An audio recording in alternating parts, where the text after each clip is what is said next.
Hey guys, welcome back to my channel. I am back today with a home fragrance empties.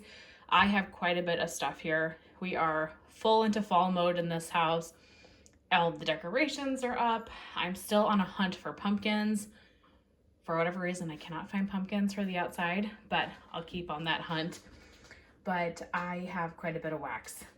It's been a while since I've done an empty, so I have everything separated by vendor.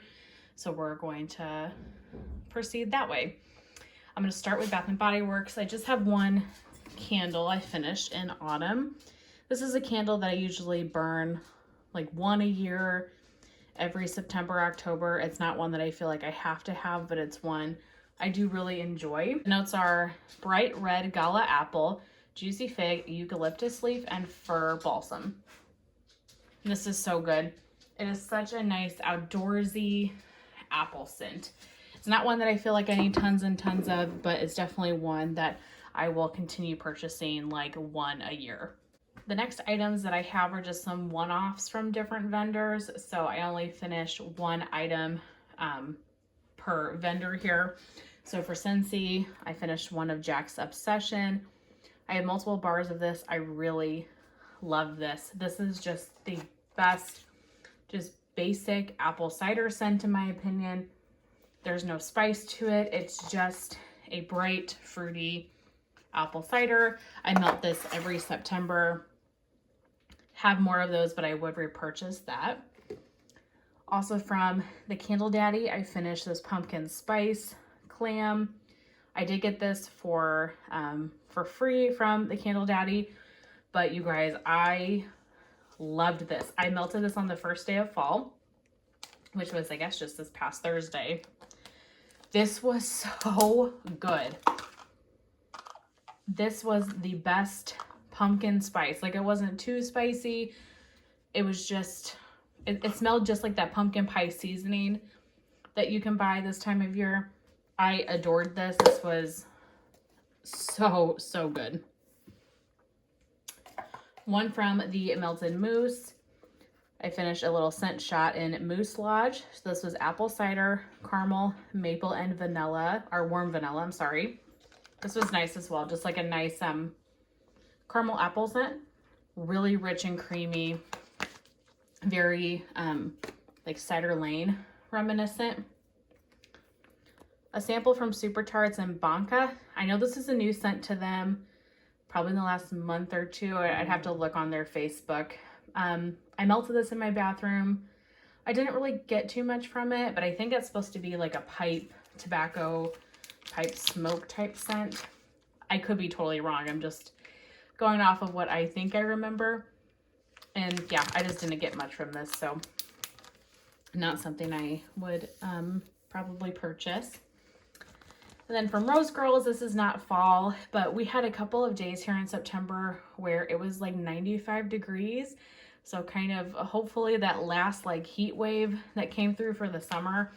So I really wasn't feeling like the pumpkin spice, the heavy bakery. So I pulled out Rose Girls Shark Bite, which was peach, strawberry, and mango. This was exceptional. This was such a beautiful scent. The peach and the mango and the strawberry all together. This was so good. I loved this. Performed really well too. I do not purchase from Rose Girls, so I'm kind of working on finishing up the bags that I have, but her mom does Kathy's Scoopable Wax, and I know they use a lot of the same oils, and so if Shark Bite is ever available in a scoop or something from Kathy's Scoopable, I definitely would purchase it from her because this was an awesome scent. And it was perfect to kind of break up that fall monotony because I've been melting a lot of like spicy bakery type things, and that was a nice change when the weather got really hot. A couple from the Bathing Garden, a sample in Something Wicked. I don't remember this at all, so I can't say too much about that one. And then another sample in Twigs and Berries. I did get a pretty good performance with this.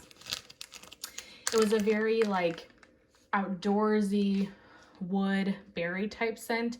I enjoyed this. This was nice. I got a good throw from it and I remember it, which is something that kind of tells you that this one definitely stood out to me.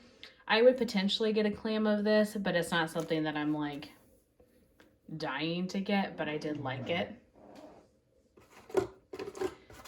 And then I finished 2 clamshells, one in pumpkin peanut fudge, and then the other in sweet honey pear.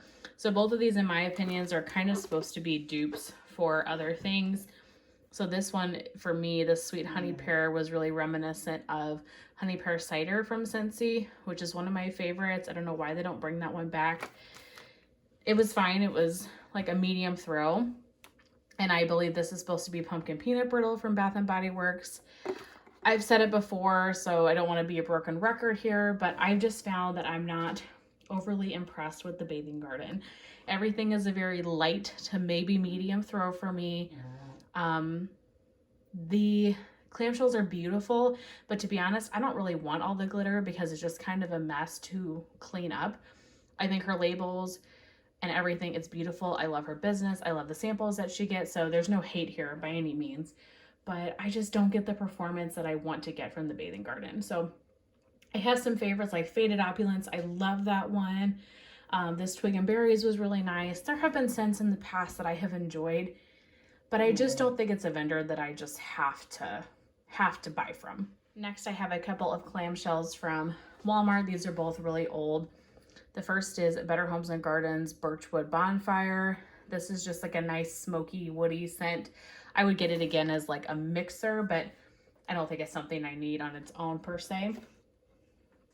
And then Sensationals Pumpkin Marshmallow Cream, which is supposed to be a dupe, and I believe it is. It smells very similar to Bath & Body Works Vanilla Pumpkin Marshmallow, I believe is what it's called. You guys, look at the back of this clam. 2016, I wrote on this. I've had this clam since 2016. And let me tell you, this threw better than probably any of these empties at all. This was incredibly strong, and I thought this for a long time, but so let me back up. I love vendor wax so incredibly much. There's a lot of things I love about vendor wax, but I truly think that Walmart wax like performs better, has longer lasting power than most vendor wax. Like, there's no way that if you had vendor wax for 6 years, it would perform. And this was beautiful. And it threw so well. It lasted so long. I don't know. I really love vendor wax for a lot of reasons, but I could see myself, you know, finding like a couple of my favorite vendors, and I feel like I have those, and just buying retail wax. I know that's like taboo in the vendor wax community, but I really am finding that retail wax just does better for me. And I like that I don't have to worry about using it as quickly, and I can just kind of enjoy it and not stress if I don't use it within a year or anything like that, because it's gonna still be fine. So anyway, have you guys had similar experiences? I'd be curious to know, but that's just kind of my 2 cents on Walmart right now. Next is Teddy Bees. I finished a souffle in Salem. This is Gala Apples, Fraser Fir, Figs, Mahogany, and Cedarwood. This is a dupe for autumn. So I kind of melted this at the same time as I was burning the candle, just like in the bedrooms and things. This was a great dupe that threw really well for me. I enjoyed that. And then I also finished Roan's Prairie, which is Barnwood, Leaves Type, and Smoke from the Bonfire. This was not even a year old yet, so October 2021. I got nothing from this. 0 throw, which was super disappointing because on cold this smelled so good. I got nothing from it, and so that's upsetting. I go back and forth with Teddy Bees. I think Teddy Bees has the most beautiful, unique blends, and some of the scents that I have from her that I love throw like a beast. But there's also like the other half of that are scents that I just get nothing from. For whatever reason, it's very, very hit or very, very miss for me. So I'm not sure why it is that way, but yeah, that was just a dud. I should have mentioned this one in my one-off, but I did purchase the Harper James Fall Sampler and also the Halloween Sampler. So I have finished the fall, and then I will be working on the Halloween sampler in October.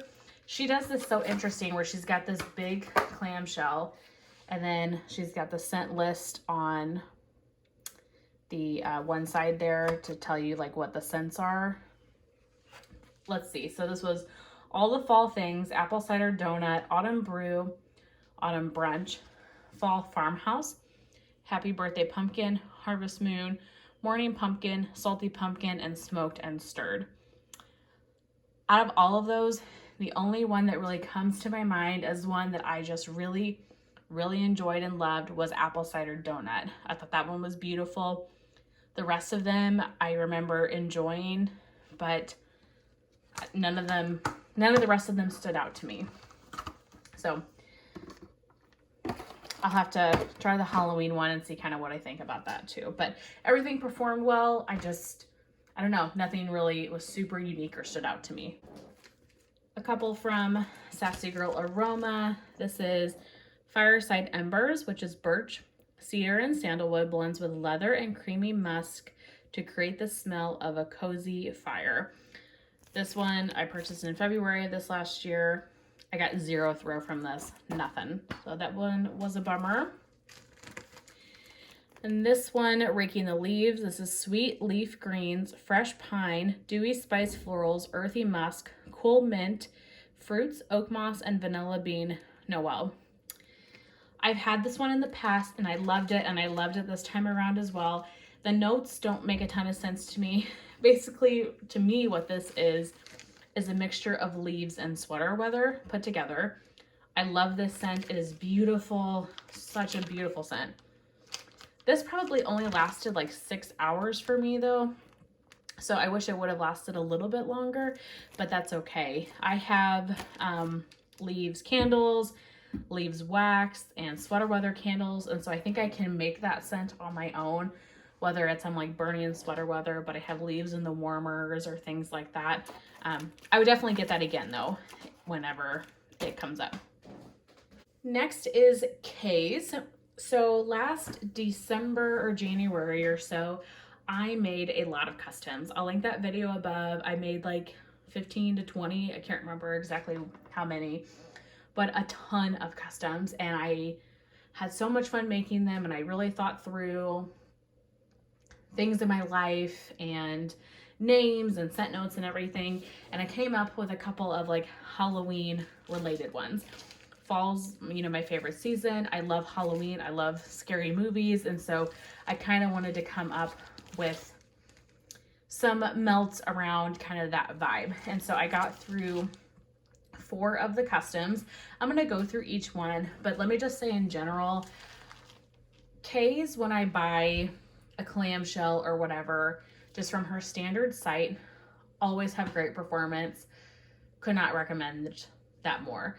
When I make customs with her, they're always very light to me.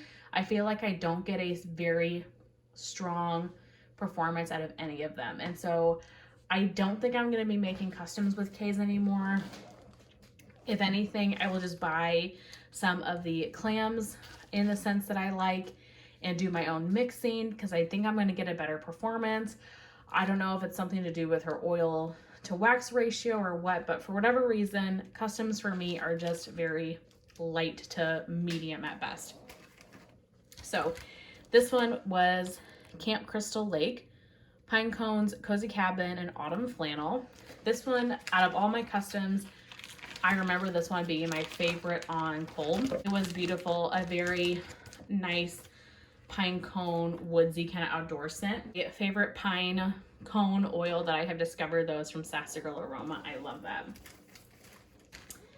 Okay, next is Don't Fear the Reaper, which is my favorite song of all time.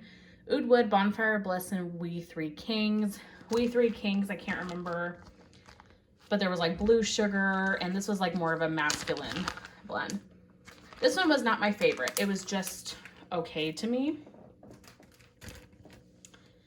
This one I really enjoyed. This one doesn't have a name, but Haunted House Season, Bake Shop, and Marshmallow Fluff. So Haunted House Season was a custom that somebody had created at some point, and she, I guess, kept it on her site or it was available at that moment. I'm not entirely sure, but apple clove butter, fallen leaves, and pumpkin pecan waffles. I really enjoyed this blend. This was a really nice, like fall kind of spicy bakery. I don't want to say I'm going to get this again because, like I said, I just feel kind of iffy about the customs, but I did really enjoy that one. And I also really enjoyed this one. So I named it Haddonfield after Michael Myers' Halloween, fallen leaves, pumpkin souffle, and sweater weather. Similar to that raking the leaf scent from Sassy Girl Aroma with the fallen leaves and sweater weather. I really enjoyed that combination because you get that like spicy fall leaves, but you also get that like cool, crisp air from the sweater weather. So that was definitely a good blend as well. Next is Destination Wax. I finished 3 breakaway bars from Destination Wax. The first is Autumn Walk, crisp autumn leaves, fresh air, forest berries, pine, cedar, and aspen. Similar to autumn, it was just a very outdoorsy scent, very fresh and clean. Cranberry pumpkin. So this was supposed to be, like it says, inspired by the Bath & Body Works candle from a couple of years ago. Baked cranberries and pumpkin, sweet, rich, and lightly tart. This one was just okay. It wasn't a favorite of mine. A very cranberry, like tartness. I don't remember getting too much pumpkin from that. And then I finished Ghostess, which is Parma violets and lightly toasted marshmallow. I loved this one. This one was such a surprise for me. I got it for a couple of reasons. I got it because of the name, Ghostess, and then I also got it because I've heard people rave about this scent. This doesn't seem totally up my alley because of the Parma violets. I'm not a floral fan, but a breakaway bar, I'm like, what can it hurt? I wanted to give it a try. This is beautiful. It is like a sweet floral, and then you get that like toasted marshmallow-ness with it as well. I loved this. I wouldn't say I would get like a loaf in it, but I would probably get like a couple of breakaway bars, like maybe 2 for the upcoming springtime. So I'm not going to purchase any more right away, but maybe once I make an order like closer to spring, one of these months that she's open, I would definitely put that on my list. Books Palo Santo and Malo Fireside. I got like a leather book note to it, so it was just okay. I wish some of the other notes would have come out a little bit more, so not a repurchase. Night of the Scarecrow, pumpkin, firewood, hay, and flannel. I'm actually melting this right now in my bedroom. This is nice. This is like a light to medium throw. I get that like hay and flannel note, which is really good. So I don't know if it's amazing that I would get it again, but I am enjoying that. That has a good throw. And then lastly, probably my favorite scent ever from L3. I finished one of her Basic Betty, so her loaves, and today is October 3rd. I do have another one of these, but this is Palo Santo Toasted Malo Sugar Cookie Royale. So this one is one that a lot of vendors have, like different oils, but make like the same combination. Like I think Sassy Girl Aroma has Santos Royale, which is practically the same scent. This is beautiful. A wonderful Palo Santo bakery. So good. I love this. Like I said, I have another Basic Betty in this, but this is one that I would continue to purchase in loaves because I love it that much. Wow, that is everything. Quite the empties. I haven't had one this big in a while, but I am definitely getting through my fall wax, which is much needed because I have so very much of it. I'm gonna maybe get through half of my fall wax, maybe half. So I've got a lot of work to do, but that is it for this empties video. I really hope that you guys enjoyed seeing everything that I have finished in the last couple of weeks, and I will see you in my next one. Bye.